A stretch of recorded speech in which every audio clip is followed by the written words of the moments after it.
안녕하세요. 저는 몇 해 전 이혼에 성공한 돌싱 30대 후반의 여성입니다. 마흔을 눈앞에 두고 나니 이런저런 추억을 떠올리다가 이혼 때의 일이 생각나더군요. 지금껏 모두 잊고 지냈는데, 아니, 덮어두고 지냈다는 게 맞을 거예요. 요즘 사연글을 읽다 보니 예전 일이 생각나서 제 이야기 한번 나눠볼까 해서 이렇게 글을 작성하게 됐어요. 저는 현재 간호사로 일하고 있고 예전에도 간호사로 일하고 있었어요. 남편은 지방에 있는 평범한 회사원이었고요. 무엇이든 평범한 저희들에게는 신기한 인연이 있었어요. 가끔 병원에서 일하는 젊은 간호사들은 환자분들한테 간혹 자기 아들이나 손주와 만나보지 않겠냐는 권유를 받게 돼요. 반은 떠보기 위한 말이니 보통은 거절하죠. 그런데 소개팅으로 남편과 만나 결혼을 하기로 하고 남편의 조부모님을 뵙는 순간 깜짝 놀랄 수밖에 없었어요. 병원 오실 때마다 우리 손주 만나보라고 하던 할머니셨거든요. 결혼 후 이 인연을 소중히 하자고 생각하고 5년을 잘 지냈어요. 사실 조모의 애정이 크다 보니 정작 시모와는 사이가 그리 가깝지는 않았어요. 그래도 제가 조부모의 사랑을 받는 걸 시댁에서는 싫어하지 않았죠. 서울 사람이 들으면 지명도 잘 모를 지방이긴 했지만 근방에서도 조부는 땅 부자, 알 부자로 주변 사람들에게는 알려져 있었거든요. 그래서인지 조부모와는 지금처럼 잘 지내길 바라는 눈치더라고요. 땅 상속에 유리할지도 모른다면서요. 그런 욕심이 나쁘다고 생각하진 않았어요. 솔직히 견물생심이라고 가까이 있으니 그런 마음이 생기는 거고 세상에 욕심 없는 사람이 어디 있겠어요? 주는 거면 감사히 받고 안 주더라도 원래 제 것이 아니니 원망할 일도 없는 거죠. 그렇게 저는 결혼 1년 만에 아들도 낳고 잘 지냈어요. 그런데 그 속담 아시나요? 미꾸라지 한 마리가 온 웅덩이를 흐린다는 속담. 그 미꾸라지 한 마리가 등장하고서 저와 시댁의 평화는 말 그대로 와장창 부서졌어요. 바로 결혼했던 남편의 누나 신우가 이혼 후 돌아오면서 모든 일이 시작됐어요. 저와 시댁 사이를 갈라놓는 유일한 미꾸라지가 바로 이 신우였거든요. 시모는 결혼 전 제가 간호사라는 걸 탐탁치 않아 했어요. 보통은 집에 의료계통 일하는 사람이 있으면 좋아하는데 유독 시모가 마음에 들어하지 않는 눈치라 왜 그런지 이유를 알아봤거든요. 그랬더니 시모 뒤에서 시모에게 이상한 이야기를 흘려놓는 사람이 있더라고요. 그 사람은 바로 신우였어요. 신우는 매번 올케가 바빠서 동생이 밥도 제대로 못 먹고 다닌다. 동생이 얼마나 시달렸으면 초췌하게 살이 쏙 빠졌다더라. 간호사들 원래 일 많이 해서 내조도 안 한다더라 등등 말도 안 되는 이야기를 시모에게 이야기하고 있더라고요. 그리고 결과는 시모의 잔소리로 이어졌죠. 저는 그러려니 했어요. 그냥 제가 더 잘하면 될 거라는 안일한 생각을 했던 것 같아요. 하루는 우리 애가 2살쯤 되었을 때 시모가 저와 남편을 시댁으로 부르더라고요. 그리고는 청천벽력 같은 소리를 하더라고요. 예, 오늘부터 네 누나 너희 집에서 살 거야. 그렇게 알고 준비해. 뜬금없는 통보였어요. 한 번도 이 일에 대해 이야기가 된 적이 없었거든요. 저는 당황해서 시모에게 말했어요. 어머님, 갑자기 무슨 말씀이세요? 형님이 저희 집에서 산다니. 그 말 그대로야. 너희들 집이 번화가에서도 가깝고 평수도 괜찮지 않니? 그렇기는 한데 너무 갑작스러운 이야기라서 저희도 방 하나 당장 비워야 하는데 이렇게 갑자기 이야기하시면 애가 아직 어려서 형님도 적응하기 힘드실 거고. 그래서 너는 싫다는 거니? 가족인데 그 정도도 못 해주겠다는 거야? 좋아. 며느리 네 생각은 잘 알겠다. 그러면 아들아, 네 생각은 어떠니? 너도 누나 집에 들이기 싫어? 결국 시모가 남편에게 물었고 남편은 손사래를 치며 답하더라고요. 그럴 리가 있겠어요. 누나 힘든 거 뻔히 아는데 우리가 도와줘야죠. 이 사람도 지금 육아 때문에 힘들어서 그런 것 같은데 걱정하지 마세요. 제가 육아랑 집안일 좀 더 도와주면 되죠. 말만 번지르르하게 한 남편 때문에 저는 지끈지끈 머리가 아파졌어요.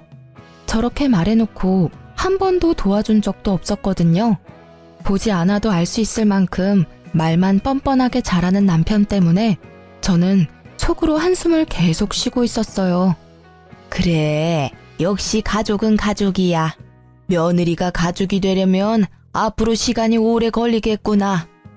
그렇게 저를 단정지으며 싸늘한 시선을 보내는 시모의 모습보다 뒤에서 심드렁한 표정을 짓고 있는 신우의 모습이 더 눈에 걸렸어요. 결국 어쩔 수 없이 6개월간 신우가 집을 구할 때까지만 우리 집에서 지내게 됐어요. 그런데 그때부터 계속 사건 사고들이 연달아 터지더라고요. 사람 하나가 늘어났을 뿐인데 해야 할 일들은 몇 배로 늘어났어요.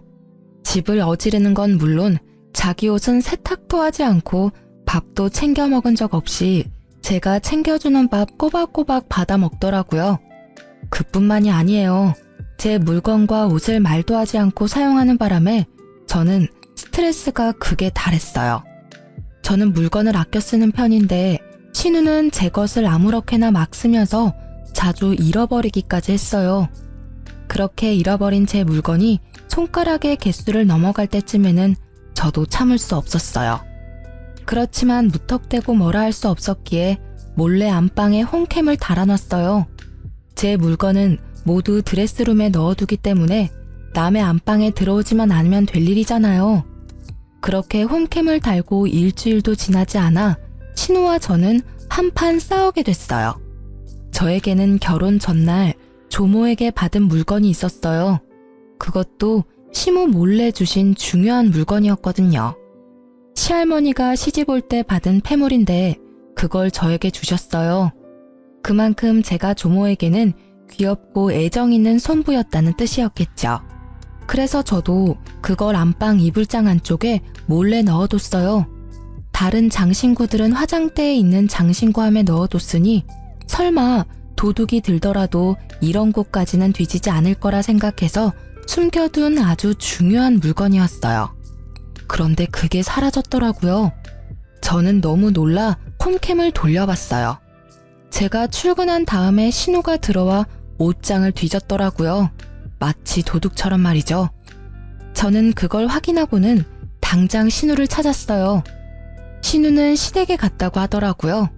저는 신우가 올 때까지 기다리지 않고 시댁으로 찾아갔어요. 솔직히 말해서 시모에게 신우의 행동을 알려주고 싶다는 생각도 있었어요.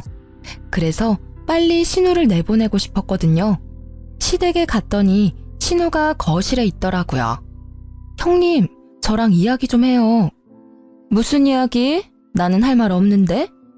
저는 할 이야기가 많아요. 이때까지 제 옷이며 가방 없어질 때도 참았거든요. 그런데 이건 좀 아니죠. 어떻게 도둑처럼 장 안을 뒤져서 물건을 가져갈 수 있어요? 도둑? 옳게. 무슨 말을 그렇게 해? 내가 자기 물건 좀 썼다고 해서 그런 식으로 말하는 게 말이나 돼? 옳게 내 집에 얹혀 산다고 나 지금 꼽주는 거니? 어이가 없어서? 그냥 내가 꼴 보기 싫으면 꼴 보기 싫다고 말해. 시댁이라서 말 못하니? 물건을 좀 쓰신 게 아니죠. 가져가면 다시 돌아오질 않잖아요. 게다가 이번에 가져가신 물건은 명백하게 장을 뒤져서 가져가신 거예요. 아니, 어떻게 집주인이 감춰둔 물건을 뒤져서 가져가실 수가 있어요? 결국 제 입에서 큰 소리가 터져나오고 안쪽에서 난리가 났더라고요. 방에서 나오는 시모의 얼굴 뒤로 조모의 얼굴도 보였어요. 저는 아차 싶었어요. 이런 모습을 보여드리고 싶지 않았으니까요.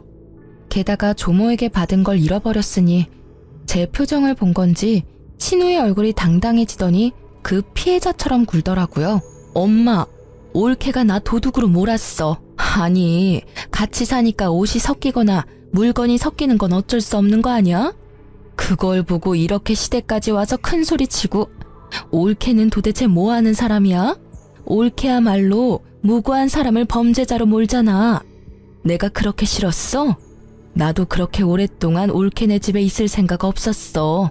상황이 안 돼서 좀 길게 있는 것뿐인데 왜 매번 이렇게 나를 도둑 취급하는 건데? 증거도 없이 날 의심하고.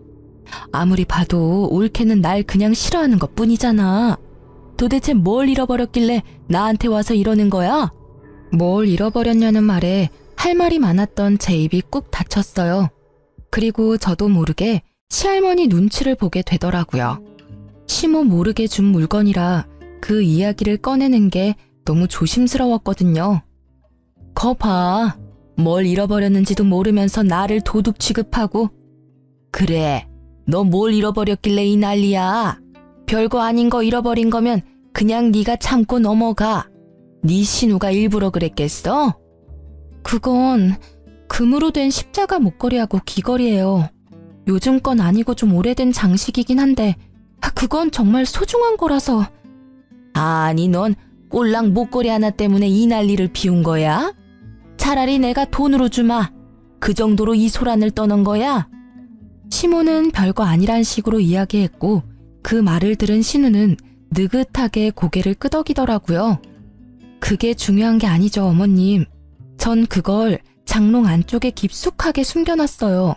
그런데 그걸 형님께서 가져간 거예요. 그건 장 안쪽을 뒤지지 않으면 못할 행동이라고요. 아니, 보자 하니까 내가 그랬다는 증거 있어? 증거도 없으면서 사람 범인 취급하면 안 되지.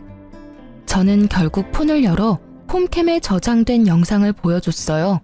신우와 시모, 조모가 그 동영상을 보았죠. 그걸 보고도 신우는 큰 소리 치더라고요. 그래, 가져갔어. 그치만 그딴 싸구려 비싼 것도 아니잖아. 같이 살면 빌려줄 수도 있는 거고. 솔직히 뒤져서 가져갔든 우연찮게 가져갔든 가족인데 이렇게 의심해서 홈캠까지 설치하고. 진짜 치졸하다. 어떻게 이렇게 사람을 함정에 빠지게 만들어? 그래, 너도 좀 너무했다. 물건이 없어지는 게 아무리 싫어도 이런 식으로 사람을 시험하듯이 카메라를 설치하고 그러면 안 되지. 그리고 그런 거 설치했으면 말을 해줬어야 되는 거 아니야? 네가 그걸 설치했다고 했다면 얘도 더 이상 그런 행동은 안 했겠지. 저는 시모의 말에 더 어이가 없었어요. 그게 무슨 말씀이세요? 제가 카메라를 설치하든 말든 카메라에 대해 말하든 말든 그런 행동은 전혀 해서는 안 되는 나쁜 일이죠. 다른 사람의 물건에 손을 대면 안 된다는 거는 기본적인 거라고요. 저만 이 상황이 이상한 거예요? 정말 이상했어요. 시모도 신우도 그걸 전혀 이상하다고 생각하지 않는다는 것이요. 그렇지만 그곳에는 조모도 같이 계셨잖아요. 결국 조용하게 듣고만 있던 시할머니가 신우에게 말했어요. 너 저 물건 정말로 가져갔니? 잠깐만 빌릴 생각이었어요. 솔직히 그렇게 예쁘고 귀한 것도 아니고 왜 장 안에 숨겨놨는지 이상할 정도로 옛날 물건이었다고요. 저도 눈이 있는데 그딴 걸 하고 싶었겠어요? 그럼 대체 왜 가져간 거예요? 디자인도 옛날 거고 예쁘지도 비싸지도 않은데 그냥 놔두셨으면 될 일이고 애초에 뒤지지만 않았어도 그냥 올케가 애지중지하는 거라 궁금했던 것뿐이야. 그럼 지금 당장이라도 돌려줘요. 그딴 거 어디 있는지 내가 알게 뭐야? 그게 뭔데 나한테 이러는 건데? 그거 내가 손부 결혼식 전날에 너희들 몰래 준 폐물이다. 내가 물려받아서 가지고 있던 거 그거 줬어. 그러니까 지금 당장 내놓는 게 좋을 거야. 네 눈에는 싸구려처럼 보여도 나는 그걸 내 시어머니한테 물려받았으니까. 시할머니의 말에 신우는 물론 시모의 얼굴까지 하얗게 질렸어요. 저는 잃어버린 것도 죄라는 마음으로 고개를 숙였어요. 그런데 조모의 말에 신우의 변명이 더 웃겼어요. 할머니, 제가 그냥 판 거 아니에요. 올케가 나한테 돈을 안 줘서 그런 거라고요. 집에 돈이 있는데 나한테 한 푼도 안 주니까. 너 지금 그걸 말이라고 하는 거니? 애미야, 너는 도대체 딸 자식 교육을 어떻게 시킨 거야? 올케 돈이 네 돈이니? 거기다 돈 맡겨놨어? 지금 그 집에 식충이처럼 들어가 살면서 숙박비 한 푼도 안 주는 네가 돈을 왜 요구해? 조모의 호통에 시모의 어깨가 더 쪼그라들었죠. 그러나 시모의 얼굴은 좋지 않았어요. 혼나서라기보다는 며느리 앞에서 조모에게 혼나는 게 자존심 상한 것처럼 보였거든요. 긴 말할 것도 없고 그 물건 당장 찾아와. 어디다 팔았는지는 모르겠지만 그거 안 가져오면 우리 재산은 너희 집에 한 푼도 안 줄 거야. 결국 상속이라는 히든 카드를 꺼내들자 시모의 얼굴이 더 급해졌어요. 얘, 너 어디다 팔았는지 빨리 말해. 이러다가 진짜 네 아빠한테 혼날지도 몰라. 어서. 아이씨, 왜 나만 갖고 그래? 내가 뭘 그렇게 잘못했다고. 그렇게 따지면 우리한테 아무 말 안 하고 올케한테만 그 귀한 걸 물려준 할머니한테도 잘못 있는 거 아니냐고. 얘가 정말 못하는 소리가 없어 할머님한테. 그래, 말 잘했다. 네가 이러는 걸 내가 모를 줄 알았냐? 그래서 그 귀한 걸 너희한테 안 물려준 거다. 그리고 너 당장 그 집에서 나와. 애미 너는 책임지고 네 딸 집에 붙들어 놔. 결국 신우는 조모의 말 한마디로 저희 집에서 나가서 시댁에 들어가게 됐어요. 그러나 신우와 시모는 제가 조모의 사랑을 더 많이 받는다는 것과 저 때문에 그들이 조모에게 찍혔다는 말도 안 되는 이유로 저를 더 경계하더라고요. 게다가 이 사실을 알게 된 남편은 그 와중에 저를 탓하더군요. 조용히 넘어갈 수 없었냐고요. 그렇게 한 소리 들었지만 저는 몸과 마음이 너무 홀가분했어요. 신우가 집에 없다는 이유만으로 저는 마음의 위안을 얻었어요. 그리고 그렇게 신우가 나가고 평화를 되찾은 줄 알았던 제게 다시 한번 큰일이 닥쳤어요. 이번에는 시댁이 아니라 친정이었죠. 아버지가 지병으로 수술을 받아야 하셨거든요. 어려운 수술에 아버지는 보험도 크게 들어놓지 않아서 수술비가 꽤 모자라겠더라고요. 결국 돈이 부족해서 남편에게 부탁했어요. 여보, 혹시 모아놓은 돈 좀 있어? 내가 모은 돈으로는 아빠 수술비에 많이 모자라서. 뭐? 난 모아놓은 돈 없는데? 딱 이 말이 끝이었어요. 많이 나쁘시냐, 어떤 수술이냐 물어보지도 않더라고요. 그러지 말고 여기저기 한번 알아봐줘. 나중에 내가 다 갚아줄게. 한 번만 좀 도와줘봐. 아니, 도와줄 방법이 없는데 어떻게 도와줘? 나도 지금 먹고 죽을 애도 없는데 어디다가 빌려? 엄마는 이미 너한테 빈정 상한 지 오래라 안 빌려줄 것 같고. 그러면 당신만 괜찮으면 엄마를 우리 집에서 모실 수 있을까? 엄마네 집을 팔고 그 돈으로 수술비하고 남은 걸로 전세 얻으면 될 것 같거든. 그때까지만이라도 우리 집에서 엄마 모시면. 뭐? 장모님을 어떻게 모셔? 난 내 집에 다른 사람 있는 거 불편해서 안 돼. 게다가 장모님이라니. 넌 내 생각은 안 해? 아무리 봐도 나는 불편한 관계일 수밖에 없잖아. 기분이 너무 나쁘더라고요. 신우가 우리 집에 왔을 때는 가족이니 어쩌니 하며 환영하더니 장모 모시자니 안 된다며 질색팔색하는 모습을 보니 정이 뚝 떨어지더라고요. 그렇지만 이해하려 노력했어요. 제가 시댁을 어려워하는 것만큼 남편에게는 처가가 어려울 거라고 생각하기로 했어요.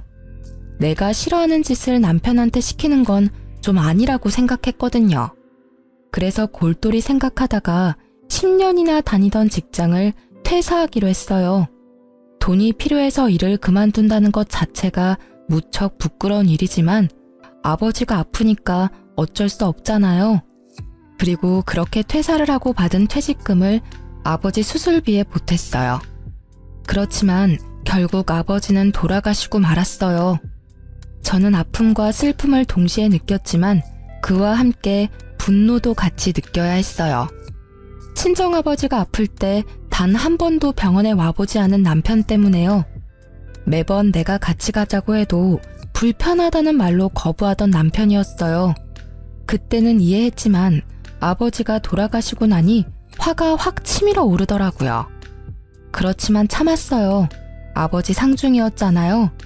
그렇게 돌아가신 아버지의 입원비도 제 퇴직금으로 지급하고 나니 남는 돈은 그다지 없더라고요. 그렇지만 아버지가 사망보험금은 많이 들어뒀더라고요.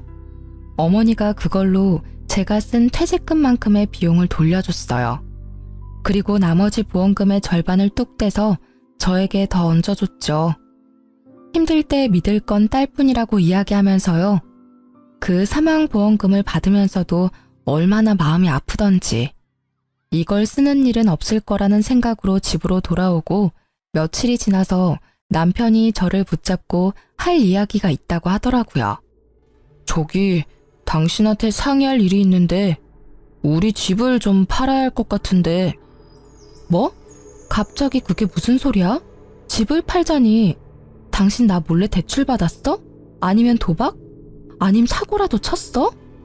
아니야. 날 뭘로 보고 그런 소리를 해?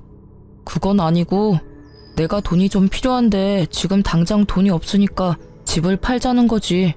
그 돈은 반으로 나눠 갖고. 아니 그러니까 이유가 뭔데? 돈을 어디에 쓸지 알아야 팔지 말지 답을 할 거 아니야. 그만큼 중요한 일이면 내가 알아야 되지 않겠어? 사실은 누나가 본가에서 나오고 싶어 하는데 돈이 없잖아. 그래서 나더러 좀 빌려달래. 물론 공짜로 빌려주는 건 아니고 이자 빵빵하게 쳐서 돌려준다는데 솔직히 나쁘지는 않잖아.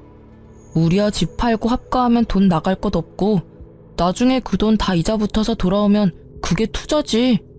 저는 남편의 말에 화가 머리끝까지 났어요.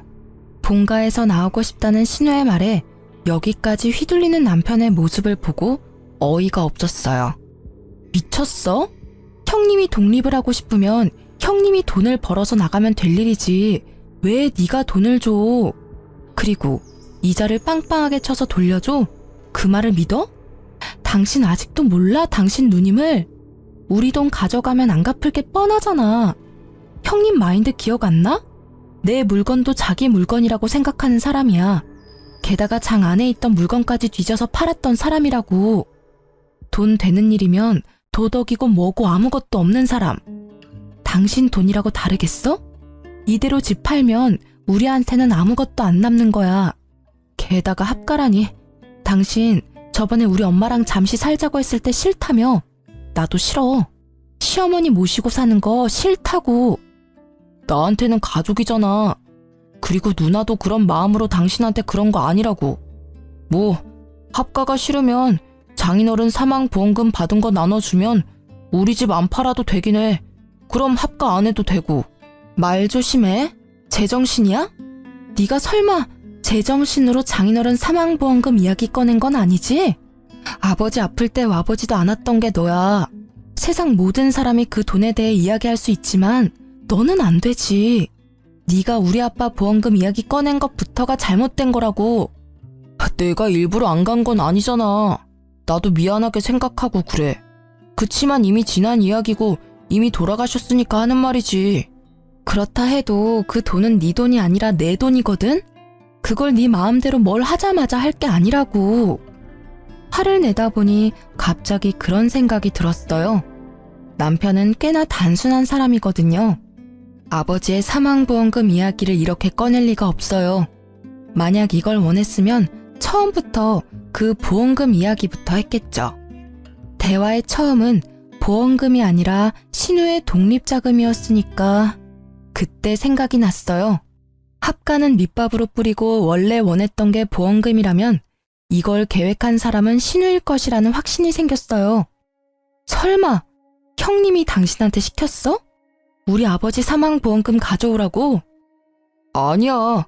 우리 누나가 왜 그런 소리를 해? 넌 진짜 가족애를 몰라. 사람이 덜 됐다고. 누나를 왜 그런 식으로 몰아가는 건데? 그리고 장인 어른은 돌아가셨지만 누나는 살아있잖아. 남편의 그 마지막 말에 있던 미운 정도 뚝 떨어진 저는 시댁에 가서 단판을 짓기로 했어요. 그런데 그곳에도 제 편은 없더라고요. 형님이 이 사람한테 저희 아버지 사망보험금 가지고 오라고 시켰어요? 그게 무슨 말이야. 생사람 잡지 마. 나 그런 소리 한 적 없어. 옳게도 진짜 너무하네. 아니 시부모님 모시기 싫으면 싫다고 하면 될 일이지. 왜 여기까지 와서 나한테 딴지 거는 건데? 그걸 몰라서 물으세요. 솔직하게 말해서 이 사람 우리 아버지 사망보험금 있다는 거 알았어도 그다지 신경 안 쓰고 있었거든요. 그런데 그걸 누나 집 사는데 사용하자고 하니까 이상하잖아요. 이때까지 신경도 안 쓰던 돈을 갑자기 지금 이야기할 이유가 없으니까요. 예, 너 아무리 신우가 편해도 이렇게 갑자기 와서 이러는 건 예의가 아니라는 생각 안 하니? 무슨 애가 예의도 모르고 갑자기 찾아와서 이런 짓을 해? 그리고 합가 이야기 나도 들었지만 네가 이런 식이라면 내가 더 싫다 얘. 사람을 무슨 보험금 노리는 나쁜 사람들로 몰아? 그냥 시부모 모시기 싫으면 싫다고 말을 하면 되지. 이런 식으로 구는 건 너무하다는 생각 안 하니? 이 일을 일으킨 신우에 대한 잘못을 이야기하는 사람은 아무도 없고 이곳까지 와서 신우에게 따진 저를 시부모 모시기 싫은 며느리로 몰아가더라고요. 결국 저는 참을 수가 없었어요. 알았어요. 저도 이런 일로 이렇게 부딪히는 거 더 이상 피곤해서 안 하려고요. 당신, 우리 이혼해. 나는 합가 못하고 아버지 보험금도 못 줘. 그러니까 이혼하고 재산 분할해. 그리고 나서 그 돈으로 당신이 형님한테 돈을 주던지 말던지 알아서 해. 당신도 알겠지만 이 이혼의 원인은 당신한테 있으니까 나는 절대로 애는 안 뺏길 거야. 제 말에 남편이 먼저 반응했어요. 뭐? 이혼하자고 하면 내가 무서워할 줄 알았어? 해! 내가 왜 못해?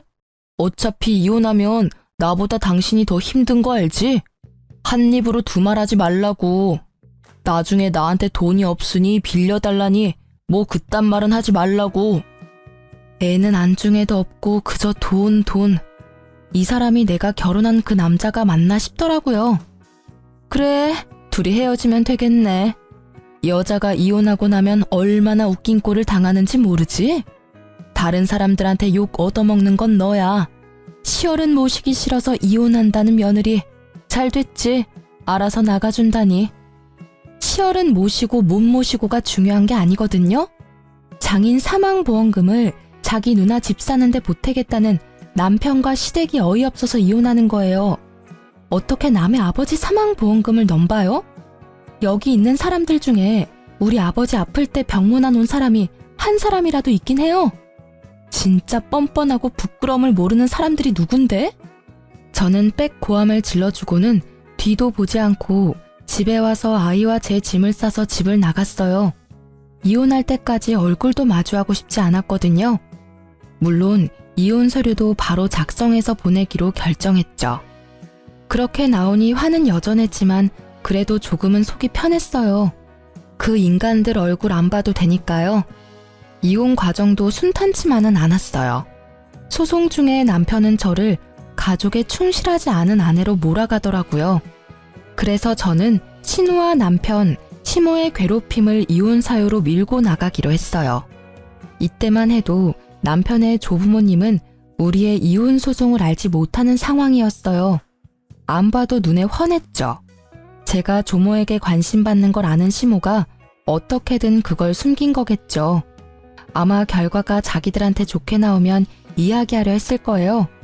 그렇지만 그렇게 되기 전에 조부모님과 저는 우연한 기회로 다시 만나게 됐어요. 바로 저의 새로운 직장에서요. 제가 퇴직하고 직장 자리를 알아보던 중에 요양병원을 소개받아 일자리를 옮기게 됐거든요. 그런데 그곳에 조모와 조부가 찾아오셨더라고요. 물론 제가 있어서 온 건 아니어서 저를 보시고는 깜짝 놀라셨죠. 보니까 다른 보호자를 데리고 오지 않은 것 같더라고요. 그날 조모는 초기 치매를 진단받았어요. 조부는 제가 이 병원에 있는 걸 보더니 조모를 이곳에서 케어하길 바라더라고요.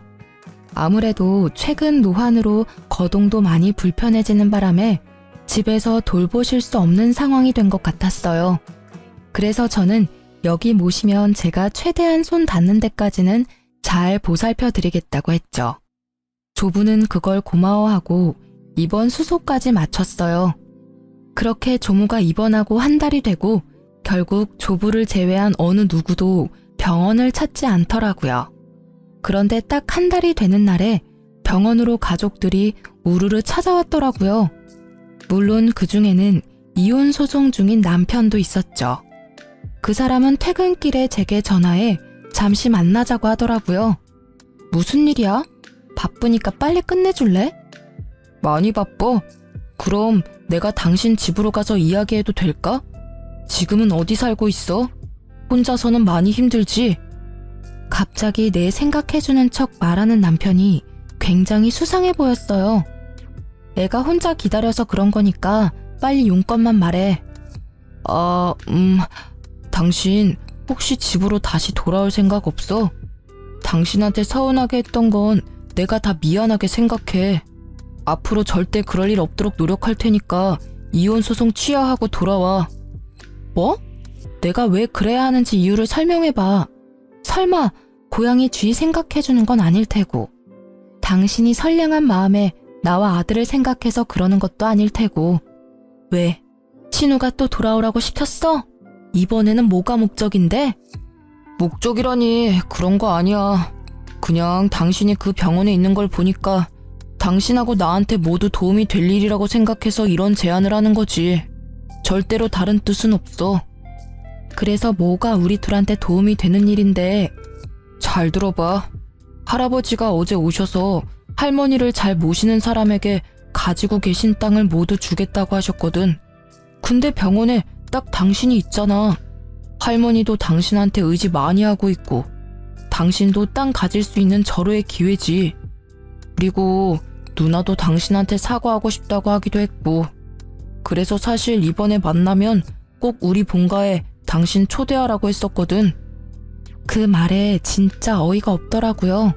딱 보니 병수발은 나한테 맡겨두고 땅은 자기들이 꿀꺽할 생각이면서 마치 저한테 땅이라도 챙겨주겠다고 이야기하는 그 사기꾼 같은 얼굴이 진짜 짜증났어요. 게다가 더 열받는 건 이 생각이 모두 남편 머리에서 나온 게 아니라는 사실 때문이죠. 이런 생각은 역시 신우가 아니면 못할 생각이에요. 남편은 굉장히 단순하거든요. 하도 간곡히 부탁하는 남편 때문에 시댁에 한번 방문했죠. 옳게 왔어? 자, 앉아. 우리 할 이야기 있지? 사실 내가 이제까지 좀 너무했다는 생각은 해. 내가 올케하고 같이 사는 바람에 이래저래 오해가 생겼으니까. 그래도 이제는 그럴 일 없잖아. 우리는 같이 살 일 없고 내가 더 이상 올케한테 돈 빌려달라고 할 것도 아니고. 동생한테 다 들었지? 그런 이야기야.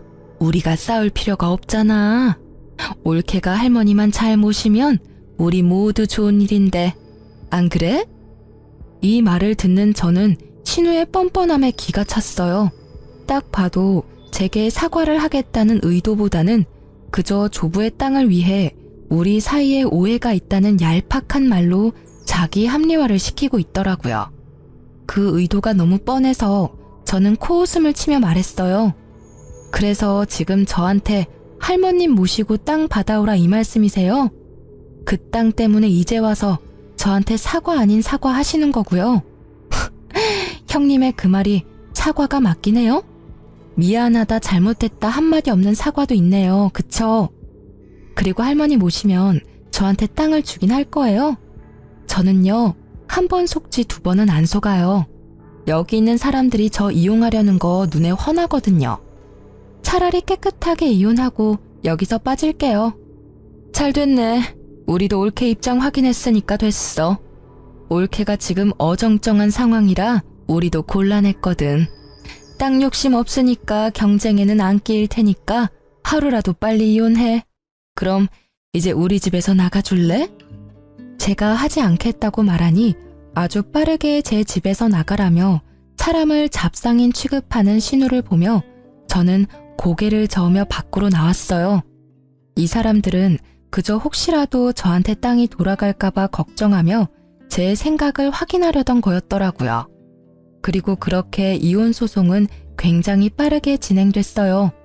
오래 걸릴 거라고 생각했는데 신우가 저와 남편이 연결되어 있으면 땅이 혹시라도 저한테 올지도 모른다는 생각이었던 것 같아요. 그래서 소송은 제가 원하던 대로 마무리가 잘 됐어요. 저는 재산 분할을 받았고 아버지의 사망보험금 받은 걸로 새로운 집을 얻었죠. 그런데 얼마 지나지 않아 그 사람들이 그렇게 걱정하던 일이 제게 벌어졌어요. 조부가 저를 댁으로 부르더라고요. 저는 조부가 증손을 보고 싶어 한다고 생각해서 아들을 데리고 갔는데 거기에는 이미 성객들이 있더라고요. 시부모와 신우, 전 남편까지요. 내가 오늘 이야기를 들었는데 너희들 이혼했다는데 그게 맞냐? 네, 할아버지. 저희 이혼하고 이제 남입니다. 그런데 이 사람은 왜 부르셨어요? 그래, 그게 사실이었구나. 그렇다면 내가 가진 땅 하나를 손부에게 줄 생각인데. 할아버지, 말씀은 똑바로 하셔야죠. 손부라니, 여기 손부가 어디 있어요? 쟤는 남남이라고요. 동생이랑 이혼하고 아무것도 아닌 사람이요. 그렇다고 저기 있는 증손이 내 핏줄이 아닌 건 아니지 않냐? 안 그러냐? 그 말에 아무도 대답을 못했죠. 결국 제가 말을 했어요. 할아버님, 그 땅은 안 받을게요.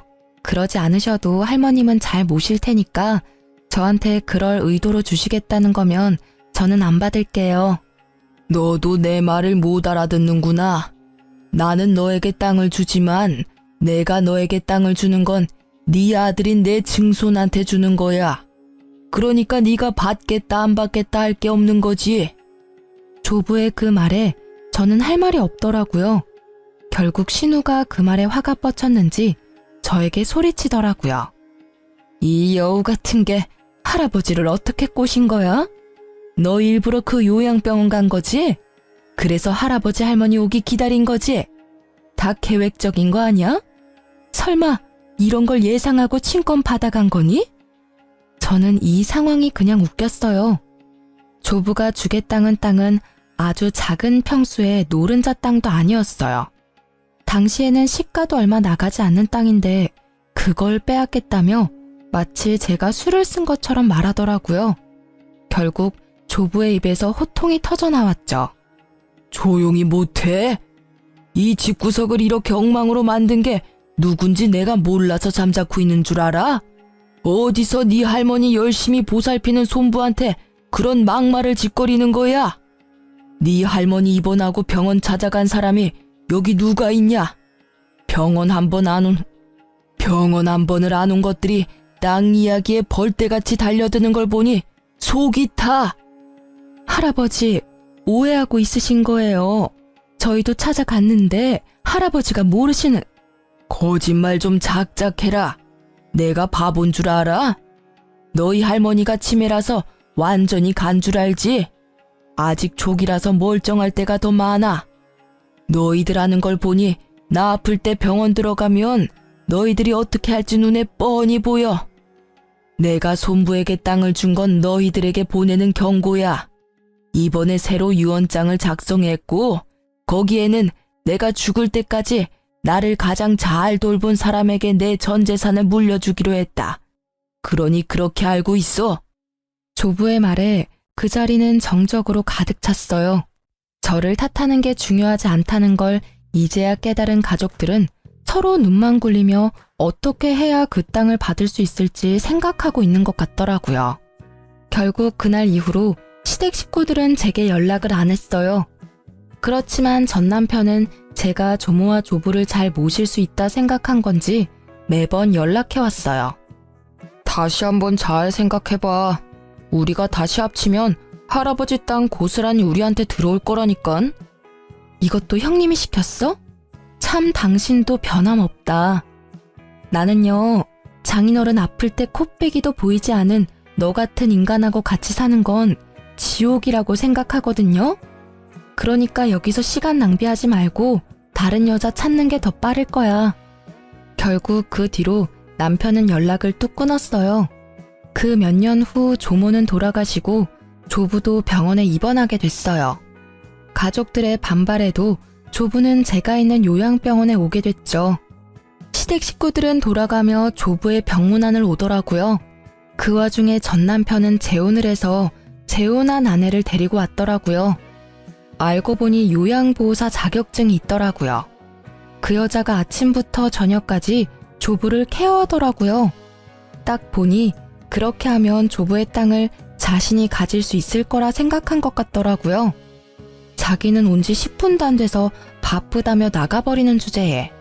그리고 한 달 뒤 전 남편이 조부를 보러 왔을 때 조부가 말하더라고요. 너는 네 아내만 보내면 네가 땅을 받을 수 있을 거라 생각한 모양인데 만약 계속 이렇게 손부만 보낼 시에 그 땅은 네 손부 명의로 줄 거다. 너한테는 한 푼도 안 줄 거야. 네가 나를 돌본 게 없으니 한 푼도 줄 필요가 없겠지. 안 그러냐? 결국 그 조부의 말에 대리인을 내세워 조부를 케어하던 시댁 식구들은 부랴부랴 병문안을 매일 번갈아가며 경쟁적으로 오더라고요. 그 전 남편의 재혼한 아내의 일도 알고 보니 형님이 그렇게 조종한 거였더라고요. 그 뒤로 조부는 요양원으로 들어가게 됐고 꽤 한참 뒤에 조부의 소식을 들었어요. 알고 보니 조부는 이미 자신의 모든 재산을 사회에 환원하기로 결정한 상태였더라고요. 일부러 가족들의 버르장머리를 고치려고 그런 거짓말을 해서 마지막까지 자신을 돌보도록 만든 거였더라고요. 결국 조부 임종 직후 자신들에게 떨어질 것이 단 하나도 없다는 걸 알게 된 가족은 닭 쫓던 개의 신세가 된 거였어요. 특히 조부 재산만 믿고 돈을 펑펑 쓰던 형님은 모든 것을 잃고 시댁에 다시 돈을 벌렸는데 시댁 또한 조부의 재산이 없다는 걸 알고서는 형님에게 줄 돈이 없다며 집에 오지 말라고 매몰차게 대했대요. 알고 보니 형님이 시댁에 갈 때마다 비싼 물건을 몰래 가져가 팔아버리는 바람에 집에 들어오지도 말라고 했다고 하더라고요. 솔직히 저한테 그런 짓을 했을 때 미리 손절하거나 따끔하게 이야기해뒀으면 그런 일 없었을 테지만요. 그리고 전 남편은 결국 두 번째 아내와도 이혼하고 나이 40에 부모 집에 같이 살게 됐다고 하더라고요. 재산 분할하면서 받은 돈은 신우에게 빌려줬는데 돌려받지 못했고 이후 조부의 유산을 기대하며 돈을 끌어다 쓰는 바람에 이쪽도 개털이 됐다고 하더라고요. 결국 김칫국부터 마시고 모든 걸 말아먹은 이 집안 사람들은 모두 빈털터리가 되고 서로를 못 믿는 상황까지 간 거죠. 이후에 우연한 기회에 전 남편을 만나게 됐는데 엄청 후회하고 있더라고요. 그때 당신이 울었던 것 같아. 누나 말을 듣지 말았어야 했어. 내가 빌려준 돈은 여전히 갚지 않고 있고 나로도 모자라 어머니 아버지 재산까지 축 내고 있으니 내가 그때 왜 그랬는지 모르겠어. 진짜 귀신에라도 씌었던 것 같아. 남 탓할 게 뭐가 있겠어. 당신이 다른 사람을 보는 눈이 없었던 게 문제지. 솔직히 객관적으로 보면 그 당시 형님의 행동은 진짜 상식으로는 이해 불가능했어. 아무리 팔이 안으로 굽는 가족이라도 적정한 선이라는 게 있는데 그걸 한참 넘은 상태였는데 아무도 그거에 의문을 품지 않았으니까. 어떻게 보면 당신이 뿌린 씨앗이지. 당신은 나와 가정을 이루었는데 신우를 더 믿었잖아. 저는 그렇게 이야기해줬어요. 그게 사실이었으니까요. 진짜 신우라는 미꾸라지 한 마리가 이 집안을 온통 헤집어 놓고 사라진 거죠. 저는 이 집안과 더 이상 관련 없이 잘 지내고 있어요. 솔직히 이혼하면 힘든 일이 많다고 하지만 저는 마음이 편했어요. 제 몸은 일과 육아의 병행으로 힘들었지만 마음만은 너무 편안했거든요. 지금은 그 아들도 많이 커서 아들만 바라보며 살고 있어요. 재혼은 하고 싶은 마음이 들지 않더라고요.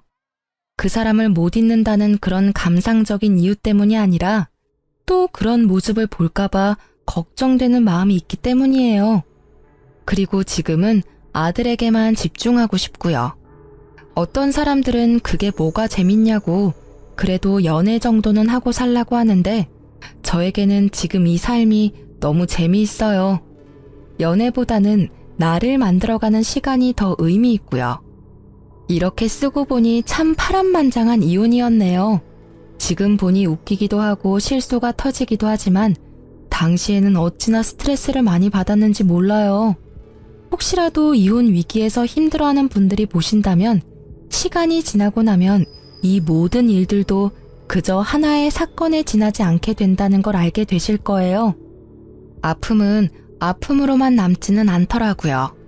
두려움보다는 용기가 더 필요할 때도 있는 법이고요.